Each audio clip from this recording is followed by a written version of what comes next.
Well, I'm back. I don't know what just happened. The internet must have cut out or something. So I'll give everybody a few minutes to get back on here. So we're just going to start this one right over again, since apparently something just happened and I just completely lost feed. But anyways, so I can upload this as one straight stream. I'm Going the Distance number 14 this week as well is brought to you by my book, Going the Distance Live. The Journey of a Vasculitis Patient on the Road to Olympic Glory. It is available on Amazon.com and BarnesandNoble.com in Kindle and in paperback copies. I'll say it once again.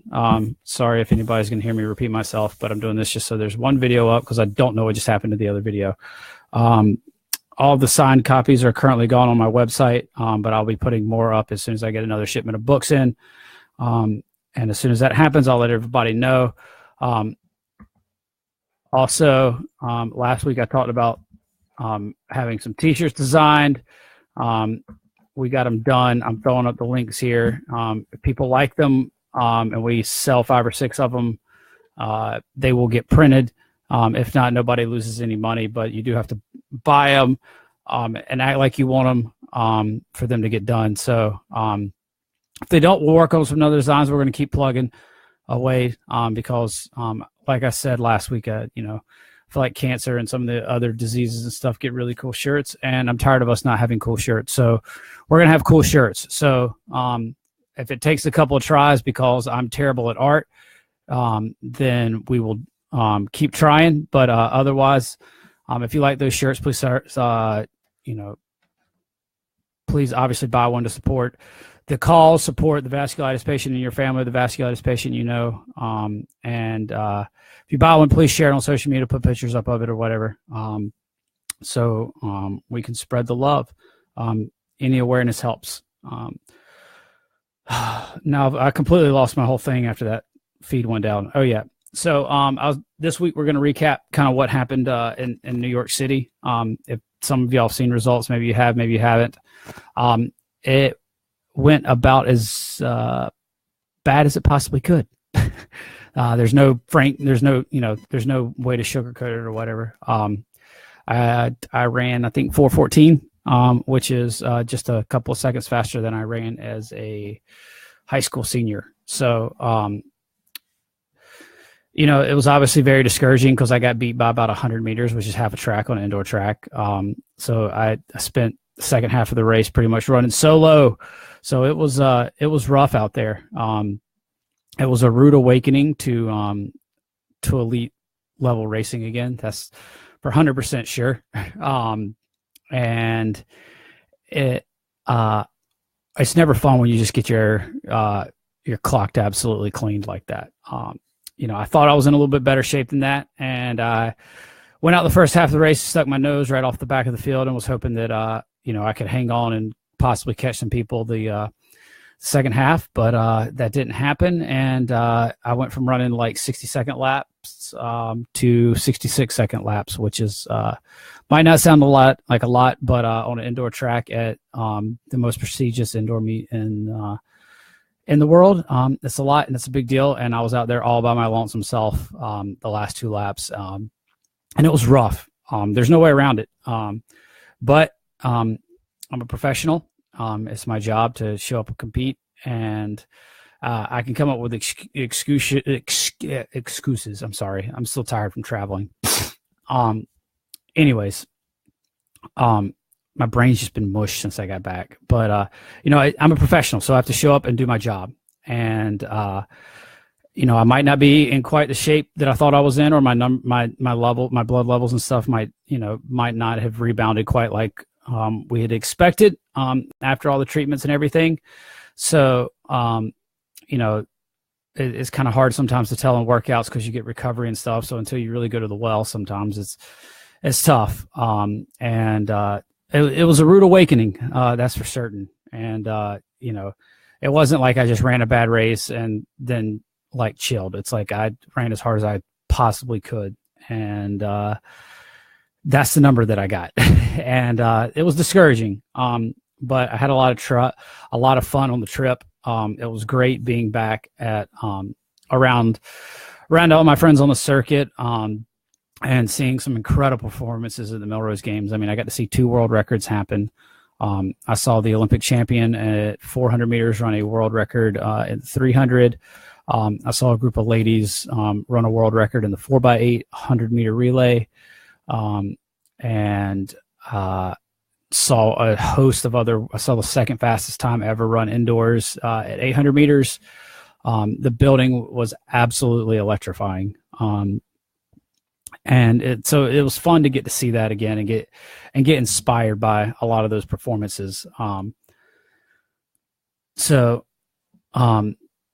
It was good to be back there after having been away. I hadn't really been to a meet of that caliber at all in 18 months with the best people in the world, and it was so awesome to just see the level of athletes there. I mean, whether it was pole vaulters or high jumpers or 60-meter dash guys or 800 guys. I mean, the Millrose Games really, really put on a spectacular meet. With that said, though, while I was sitting there in between races at the meet, you're thumbing through Twitter in your downtime, and you're seeing a lot of your friends from that aren't at the race. It might be another race or at home watching because they're at different points in their training or whatever.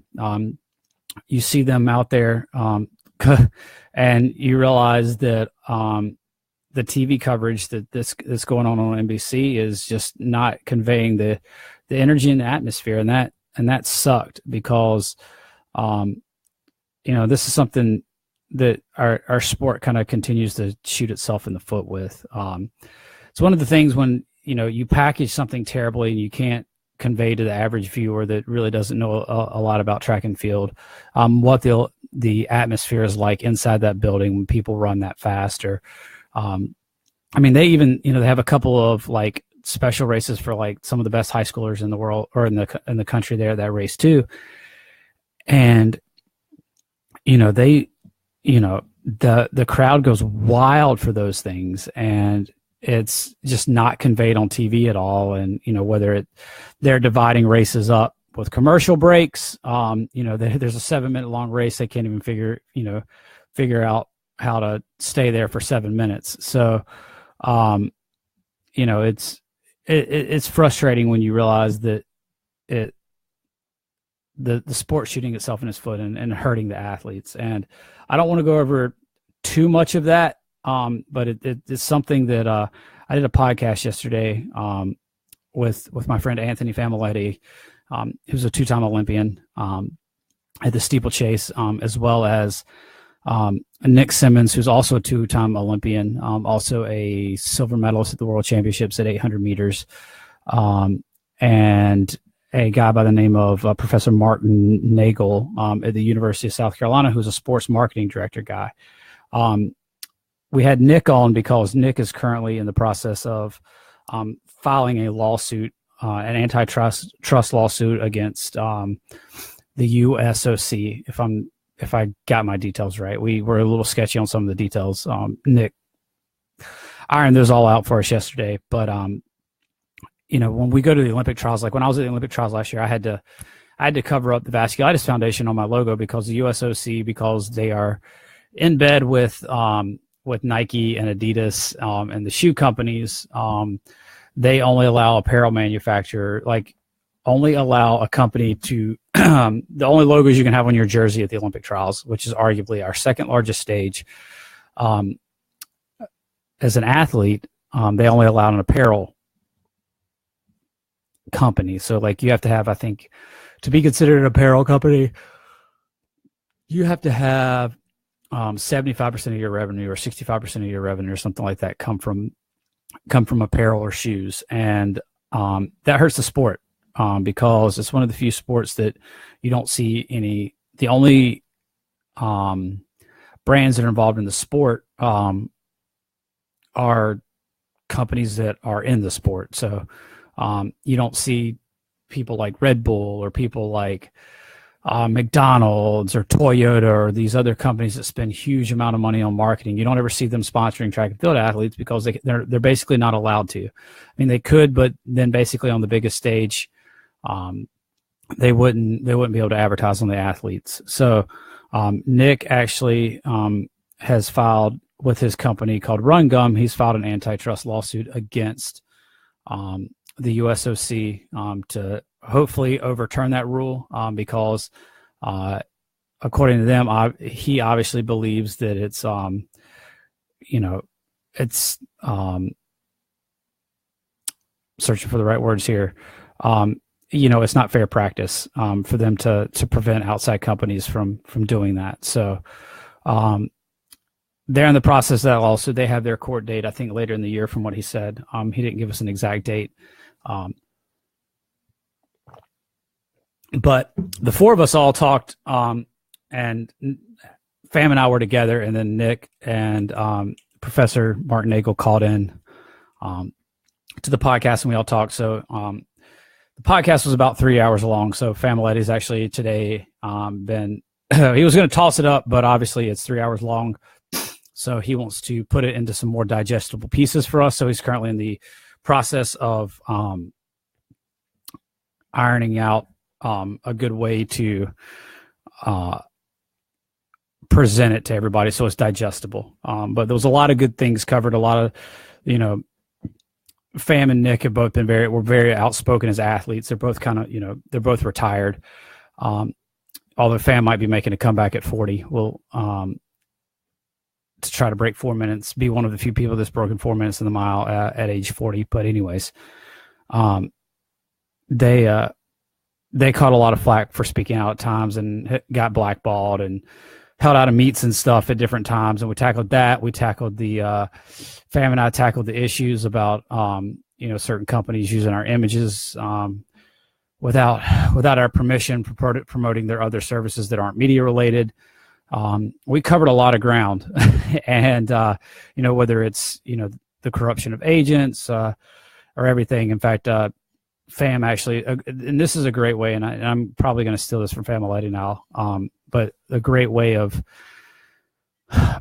presenting the idea of a professional distance runner to the normal person and why it's so hard as a professional distance runner to make money. And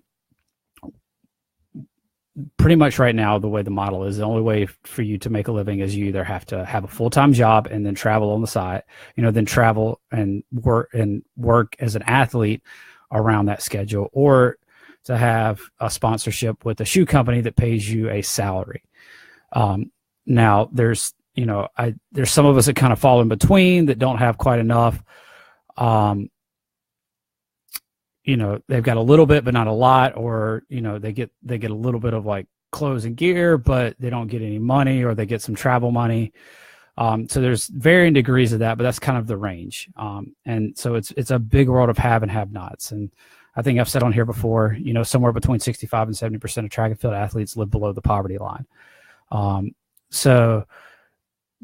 that's a problem. And like Dr. Mark Nagel was talking the other day, a lot of times when we talk to try to garner other sponsorships, or you hear people say, well, there's just not the media attention the other thing, the other sports get, but it is an Olympic sport. And you got to remember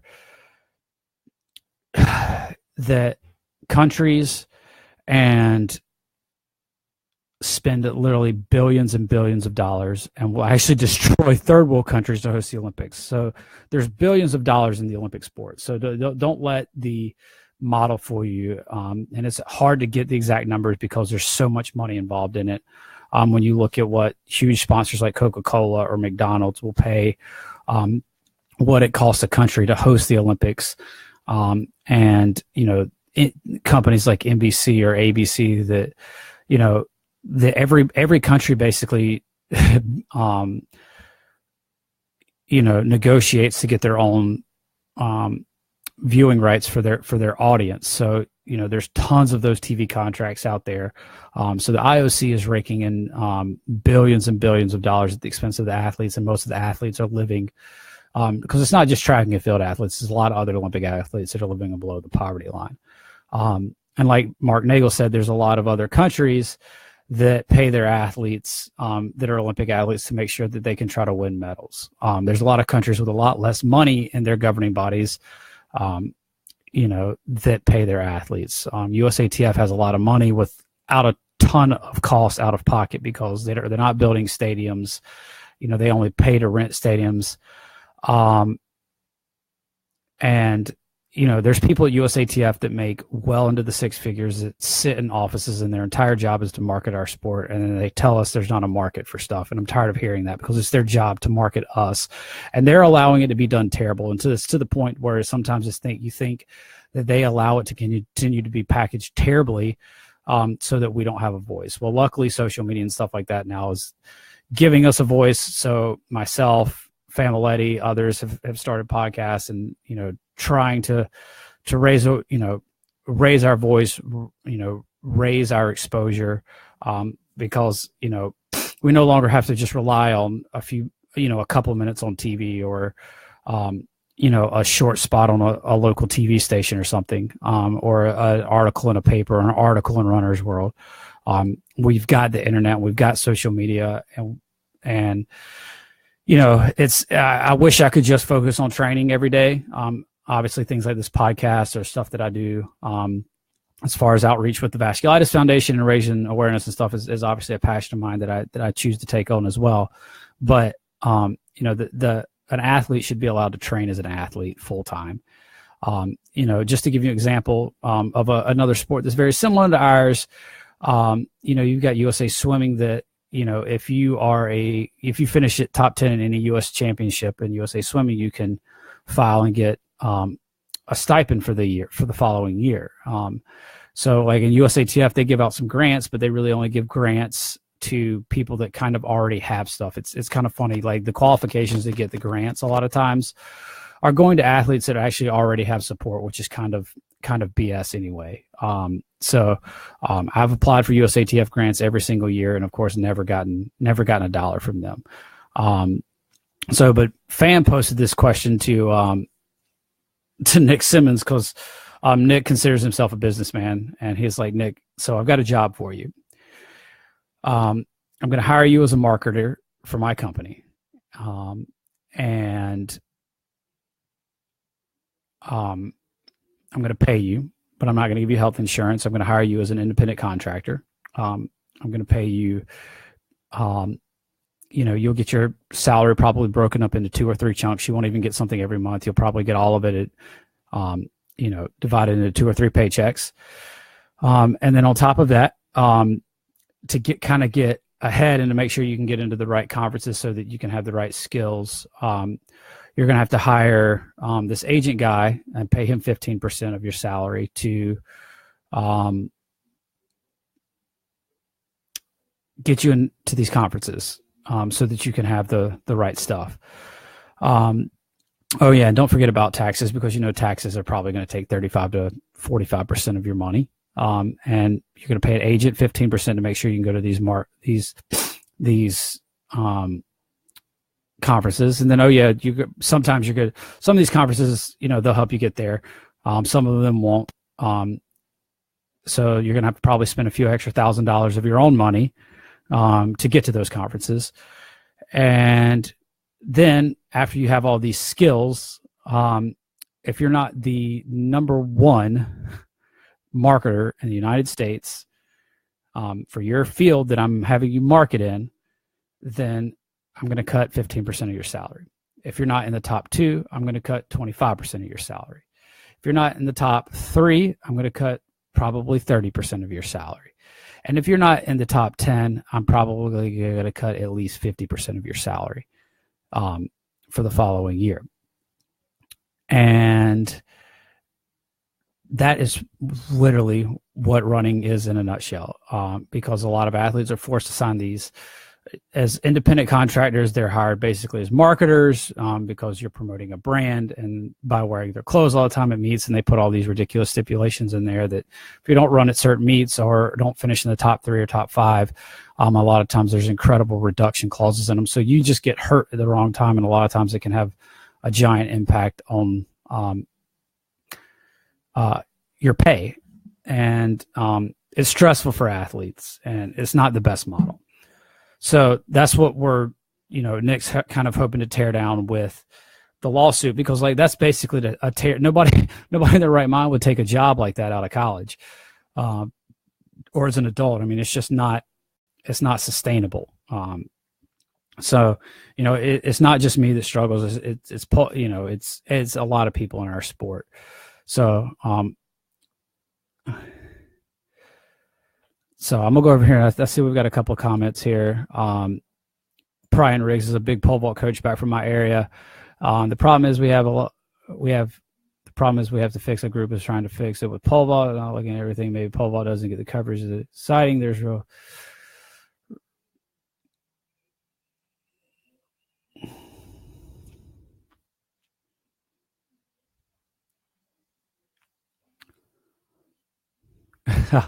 Yeah. So, well, the problem with track and field is it's packaged terribly as a whole. So in Abby, a lot of times there are bonuses for placing, but it's kind of a catch-22. If you don't finish ranked at the end of the year, you get cut, but at the same time, if you finish well in certain meets, there are also bonuses on top of that, or if you run certain times. But a lot of times it's not it's not on top of. It's like if you do well, you'll get extra, and if you don't do well, you'll get reduced. So it's a crazy situation that our sport has found ourselves in, and a lot of times, a lot of these things aren't openly discussed either, because everybody also signs non-disclosure agreements as part of their contracts, so they're not allowed to even legally discuss their contracts. So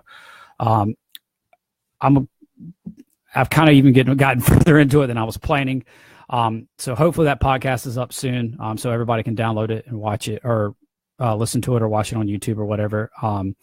With it being 3 hours long, the four of us total all talk for about an hour and a half, and then Famiglietti and I kind of dug into some of the things that were discussed afterwards for another hour and a half. So he's kind of trying to find a good way to break it up, either kind of having us recap some certain parts of it by playing the audio after those certain segments, or just dividing it up between the video or the audio of the interview and stuff, and then and just keeping that as one, and then the second part being our recap show, kind of basically. So it's his podcast. So as soon as that's up, I'll obviously be letting everybody know. But it was a lot of fun. I have a tremendous amount of respect for Famiglietti and Nick Symmonds both. They were athletes at the top that fought for everybody to have a better life in track and field. And that's a stance that a lot of them don't take. They're pretty much the only two that I can really even think of since probably Steve Prefontaine that has really brought light to a lot of these situations, because that's the thing, is the people at the top have it pretty well. They could have it better, but they have it well enough that there's no reason for them to talk. But Nick and Fam both saw a lot of injustices in the world and have spoken up with it. And Nick actually started an entire company called Run Gum to actually file this antitrust lawsuit. So that was his whole reason for starting the company. So if anybody sees Run Gum on the shelf, it's a caffeine gum. Please do support Nick and his gum. Buy a pack or whatever. I've used it a few times. They've actually given it out at races and stuff. I haven't made the switch over to it full time. A lot of guys have. A lot of people really like it, actually. But I haven't made the switch because I'm too much of a coffee addict. But and coffee is just part of my regimen. If I don't have it, it kind of messes it. Even if I have the caffeine, it's just psychologically it screws me up. So it's just so ingrained in my routine. But anyways, so hopefully that'll be coming out next, maybe even later tonight, but hopefully in the next couple of days for sure.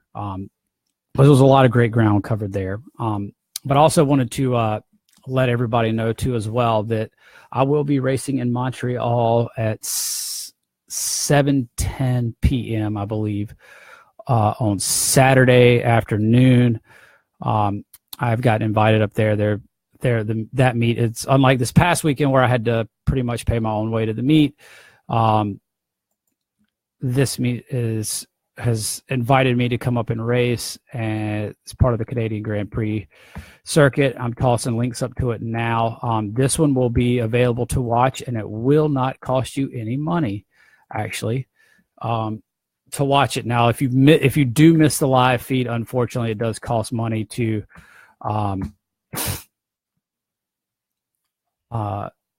view it afterwards. But the Canadian Grand Prix circuit has made sure that the live feed will be free. There's and I'm looking over the field here right now.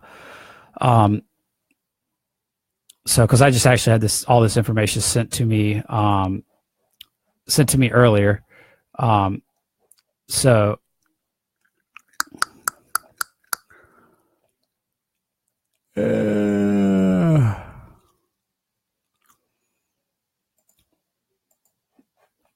So looking over the field here, it looks like Corey Bellamore is kind of the top athlete. He was just third in the race that I was at. Corey Bellamore is of recent beer mile world record fame. And a couple other guys that have already broken for it. It's a really small field. So it's a pretty small indoor track. I think it's only a 4-lane indoor track. It is banked. But I've tossed the schedule and all the information up there and the thing. I'm trying to make sure that I have this right because military time. So 19:10 would be 7:10 p.m. Right? If anybody wants to correct me. The meet schedule's up there. If you want to watch any other meets, they have all the entries listed and their PRs and everything as well and their accolades. So there's several Olympians, obviously a lot of them Canadian Olympians because it is part of the Canadian Grand Prix circuit, but it is an international competition. So there's athletes from Canada, the Virgin Islands, Belgium, Jamaica, just scrolling through here, so it'll be another really good meet. I'm excited to take my first international trip. So that link's there if anybody wants to save it. I'll also, before I leave, or race day and stuff, I'll be throwing up those links again so everybody can watch and everybody has those. I just got to get back out there again this week, and I'm probably gonna get roughed up again. But like Famiglietti and I were talking about yesterday, I've experienced a lot tougher things than running some bad races. It sucks, but it's my job as a professional athlete to get out there and entertain the folks in the stands, entertain the people that are going to be watching live, and do the best I possibly can. Right now I'm obviously not at the best that I've ever been, but I'm going to keep plugging away at it. I took my licks on the chin last week. We've gotten back to work this week, and are going to show up on Saturday and do the best I possibly can. On that day, it was a rough 18 months to get there, to get to the starting line. And, I've had a less than ideal buildup, and I've had, not the best training in the world, even over the last 6 or 8 weeks. I've been working my butt off, but there's only so much you can do when your body's been through so much over the last 18 months. So, it just, it's easy to be really, really hard on myself, but I just have to remind myself that I'm doing the absolute best I can. When I was on the track today, and when I was on the track on Saturday, I ran as hard as I possibly could. It's always easy to be happy with your performance, or not necessarily happy. I wasn't happy with how I did, obviously, because it was embarrassing and tough, because I really wanted to be competing with those guys up front, because I know I can. But when you do the best that you can on that day, and that's all you've got, then you can be satisfied with your performance, and that you're going to continue to work, and you're going to work your way back in there. I've got a time up on the board now for the year, and I'm just going to kind of keep just cutting chunks off of it until we're back to where we're at. We're back to where I know I can be, which is one of the best milers in the country. So Riggs, I will be running the 1 mile race this will probably actually be my, and I don't know this for certain, but this will probably be my last indoor mile for the indoor season. I'm probably going to run one or two more 800s after that. We're trying to figure out where, but with where my fitness is at and probably where my blood levels are at, the 800 is probably a little bit better shot for me to get some more confidence and get a better race in, because it's not quite as reliant on aerobic capacity, and we've been able to put in actually a little bit more work kind of in the 800 meter speed range than we have the large amount of volume it takes to be really good at the mile and everything else. So that's where we're at. And, it was so weird because when I got done, I wanted to be really, really, really, really mad, but I just couldn't. And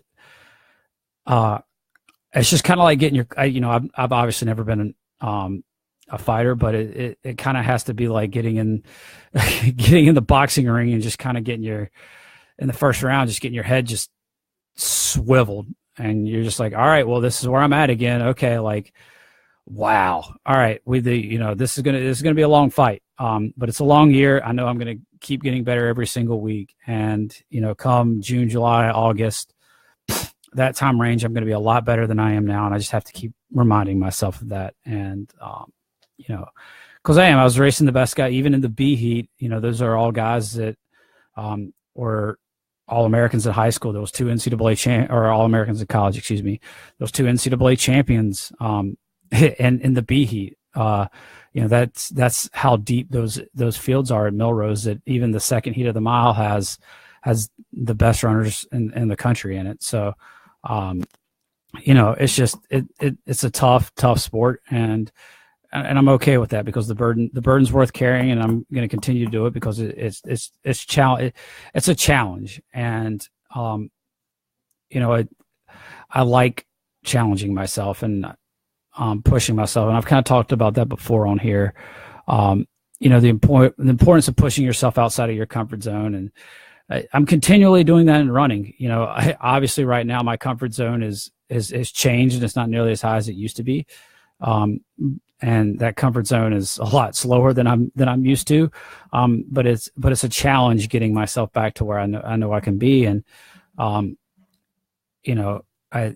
it means so much to me now to be able to do this and have the support that I've had from all of you, people that are listening now, people that are going to be listening to this in the future, people that have invested in this story. And I was reminded about that, at the meet, and seeing all the guys that a lot of them I haven't seen since the last time I raced, and they're all just like, man, we're so glad you're back out here, man. Like, hope you're doing well, yada yada yada. Like, catching up with some of those guys, and it's. People that have taken the time to invest in it, and that really makes it worthwhile. And it's how we're to kind of bring it back around. It's how we're going to spread the sport and how we're going to make people care. And I wrote that blog recently about investing in for Coco Elite, about investing in other people's passions. And when people, and hopefully my passion is coming across for this. I think I kind of talk about running a lot, kind of post about it on social media. I think I've done that before. I think there's one or two running pictures on my social media. I might have to go back and check. But yeah, it's it's a burden that's worth carrying. And it's a cause worth fighting for, and I feel like I still have something to say, and I feel like I have something very important to say. Maybe I'm just being egotistical about it, but I feel like I've got a very unique position, and I'm just going to continue fighting for it. And I've gotten hit way harder on the chin than I got hit this weekend. I haven't run a race that bad in a very, very long time. So it's probably the hardest running punch I've ever gotten, but life's hit me a lot harder, and that's, that punch I can handle really, really easily. So, needless to say, going to get back out there this week, like I said, and and keep fighting for it. So, and as soon as I find out what races I'm going to be doing after Montreal, I'll let everybody know. Hopefully some of them are down this way so that I can see some of your pretty faces. But if anybody lives in Montreal or is going to be in Montreal, come out and see us. It'll be awesome. I'm excited. It's my first international trip. I've never actually left the country. So the trip will be short. It was funny when I was booking my flights. I thought about trying to do a little bit of sightseeing in Montreal on Sunday before I came back, and then I saw the weather and I was like, maybe next time. So I think it's supposed to be like a high of like 15 or 18 or something on Sunday. The last time I checked, maybe it's changed, but I'm not tough enough for sightseeing in that weather. New York was bad enough this weekend. Yeah, it's currently 14 degrees there right now. Yeah, it looks like it's going to snow on Sunday, so I might even get trapped up there. Who knows? Yeah, like Saturday, it's in the 20s. That's not terrible. It's actually warmed up. Oh, yeah, it's supposed to be like 7 and stuff this week, yeah. But this weekend is supposed to be a little bit warmer. Yeah, so I'll be in Canada. The links are up there. If you guys are available at 7:10 p.m. on Saturday night, give the feed a watch. It's one of the few ones that'll be free online, since everything's behind a paywall now.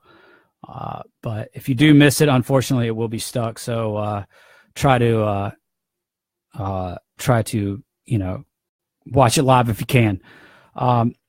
Let's see if there was anything. I was trying to go over my notes here real quick. So yeah, that's about it. Yeah, 7:10. That's 7:10 Eastern time, by the way. Montreal is still in the Eastern time zone. I had to look that up actually before the podcast because I don't know my geography very well. I kind of thought I knew where Montreal was at. I was roughly right, but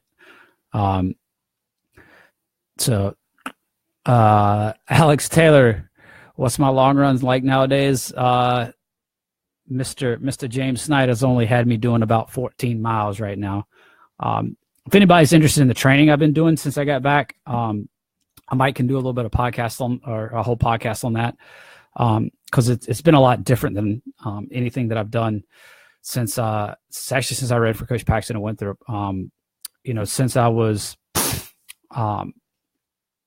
Since I got to App State and pretty much since then, I've been kind of on a 2 workout a week schedule. So a lot of times that either means Monday or Tuesday, Friday hard workout sessions with like regular runs and stuff on the other days, and a long run on Sunday. But we've actually been doing a lot of like a long run Sunday, but it's a little bit shorter. Hard workout Tuesday, aerobic harder run on Wednesday. So like what they call a tempo run, but not quite as far as long as before. And then another speed session on Friday. So I haven't trained like that since I was probably 19 or 20 years old. And the thing with that and the difference with that compared to what I was doing, my volume's a little bit lower. So if you can't go as far, then you go fast. So I've been running, which this sounds ridiculous. I've been running like 70, 75 miles a week, which is pretty low for me. The last 2 years that I was healthy in 2015 and 2016, as Alex Taylor can attest because he was living with me during a lot of that time, I was running in the 80 to 90 miles a week range. And that's just not a lot of fun. I don't like running that much, but it's what I had to do to get good. But right now with like where my health and stuff had been, and it takes a while to build up to that. So we've kind of opted for the route of, high intensity workouts work great for getting in shape really quick. Now you can't, as far as like trying to hold that sort of peak for a very long time. So like normally the majority of my racing season lasts from like June to September. So if you train really hard and intense like that and don't put in a lot of volume, then it's harder to kind of hold that peak fitness for as long. So we have since we're not like peaking for a long race season right now, we're just trying to get in and get our toes wet with racing again and literally just see what happens with my body, and kind of try some things out, because we may revisit some of this type training later in the future. But, you know, I'm kind of a guinea pig right now, honestly. So we've been trying this approach because we know it gives you the most bang for your buck, when you've got a short amount of time to get ready and get fit, and you don't necessarily need to hold that for a long time. It's the best way to do it. So that's what we've been doing. You know, it's one of those things. If anybody's seen all these hit programs like the high intensity interval training or whatever, you know, they always say, oh, it increases your VO2 max so much more than like aerobic training and everything else. And yes, that's true, but you also eventually plateau, and you also risk overtraining and burnout, or whatever words you want to use, substitute in for there.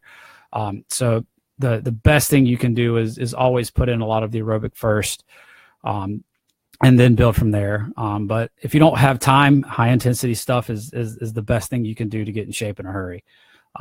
So it's been interesting. It's kind of been a mind bender, for lack of, to save my dirty words, because my coach has really ingrained in me over the last, see, Snyder and I have been working together since, 2010, 2011, that kind of time period, when he was helping at App and pushing me to go longer and longer in training and stuff. And it's just been so odd to like kind of go the other way now. And, he was always kind of like, sometimes, especially workouts and stuff, it's like, I would rather, like, we're going to go to the track and we're going to do like 10 to 12 by 1,000. And I'd rather you do 12 slower than 10 faster. But now it's like, we're going and doing like, like 6, and we are going to go fast. So that's kind of like the difference. If anybody's kind of interested in that, I can definitely talk about it. And speaking of that, I also have available on www.brandonhudges.com. I also have running logs. Now, I'm not going to give away my current secrets. We can't do that. But got to keep a little something to myself. But all my past running logs are actually available if you want to download them as a PDF, or if you want a physical copy of them. I have copies available for sale on the website as well. If that's something that somebody's interested in, they're all up there.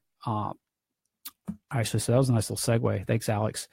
But yeah, it's been really interesting, honestly, in training. It's probably honestly what my body needs, and I think it'll help a lot for the coming months to, when you spend so I spent so long away from hard training and stuff. Had I jumped really back into the longer stuff and tried to do that, I would have probably risked losing some of my speed and stuff. But because of the way we're doing this, I've actually stayed in touch with my speed. And that way, when we do go back to the longer stuff here, once indoor season's over and I get that next infusion, my body will have been accustomed to going fast, so then it can just go long, which is biomechanically a lot easier to do. I mean, a lot harder mentally and physically sometimes, but for me at least, for not every athlete's the same. Obviously, some people, especially your 5K, 10K marathon type guys, they, it's easier for their bodies to go longer, but mine likes to go fast because I like to go fast, and I don't like to lose. If you're not first, you're last. Or in my case, like last weekend, I was last. I was last by a lot. So that's kind of my spiel about the training I'm at. So, my long runs come March will be back up in that 17 to 18 mile range. So you have to find lovely ways to entertain yourself. And, we'll be hitting longer workouts and back to the two a week in an effort to get ready for a longer racing season outdoors, and hopefully not run any more 414 miles. So I think I got beat by because they had an elite high school race there too at Millrose, and I think I got beat by about half or 3/4 of the high schoolers, not counting the super, super good high schooler that was in my race, that narrowly missed breaking 4 minutes by 0.03 seconds.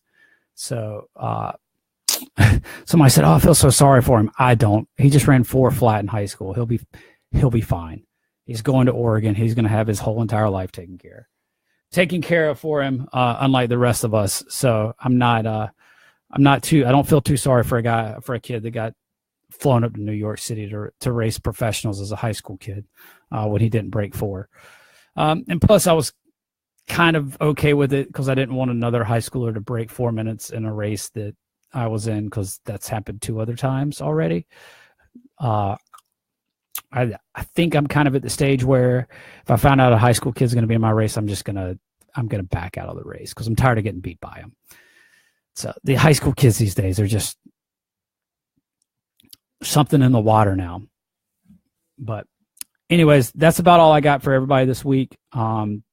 We will, of course, be back next week. I will be recapping my race in Montreal, and hopefully digging into a little bit more of the topics, and hopefully y'all can ask some questions and stuff about the podcast that I did with Famiglietti and the infamous Nick Symmonds. It was a lot of ground covered, and there's really some stuff I really want to talk about, but until you kind of hear everything, it makes it a little, I'm going to save it for y'all to digest. But that's all I've got for everybody this week. I thank everybody for tuning in. This will be up on YouTube. So if you haven't, if you've got a YouTube account, please subscribe to my YouTube channel. It's just, y'all see it. I'll throw it up. So if you've got a YouTube account, or if you're watching this on YouTube, please subscribe, like, and share these Going the Distance videos. They help. They help raise awareness for the things that we're all going through. And I try to be honest and try to get some good positive information out there, even when really, really, really crappy stuff's happening. So, it is a lot of fun to talk to you guys every week, and I'm going to continue to do this and hopefully get some more people back on here soon too as well. So, till next week, guys, everybody be safe, stay warm.